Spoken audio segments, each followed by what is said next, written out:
How does your gut microbiome interact with keto carbohydrates?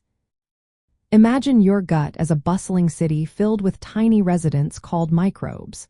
These microbes relying on what you eat to stay healthy and balanced.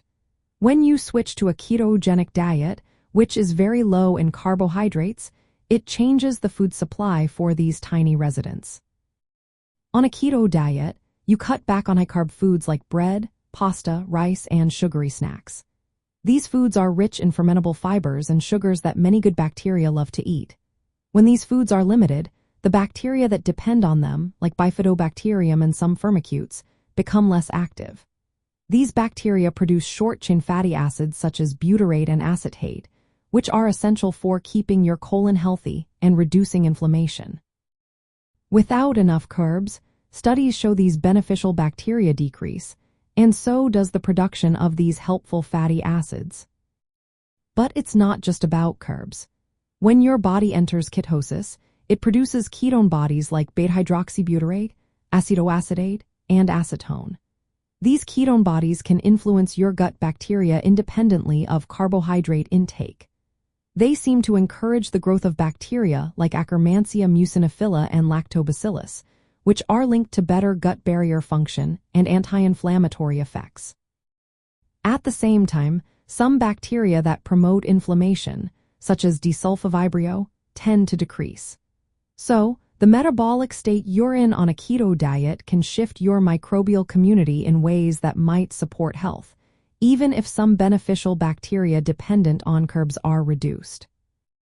However, a diet high in fats and low in carbs can also lower overall microbial diversity. Having a diverse microbiome is generally good because it helps protect against illness and supports digestion. Some research suggests that less diversity might be linked to certain health issues, but in some cases, like neurodegenerative conditions, a reduction in diversity might have some benefits. For those following a keto plan, it's important to understand that limiting high-carb foods reduces the food sources for certain good bacteria. This can lower the production of short-chain fatty acids, which are vital for gut health. On the flip side, the increase in ketone bodies can promote other beneficial bacteria, supporting some aspects of health like reduced inflammation and better metabolism.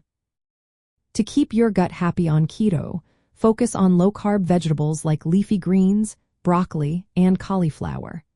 These provide fiber that feeds your beneficial bacteria without knocking you out of ketosis. Remember, everyone's microbiome reacts differently, so paying attention to how your gut feels can help you adjust your diet for better health. In the end, the interaction between keto carbs and your gut microbes is a balancing act. Cutting carbs shifts microbial populations by reducing some good bacteria that depend on carbs, while the rise in ketone bodies encourages others that may support your health. Finding the right mix can help you enjoy the benefits of keto while keeping your gut in good shape.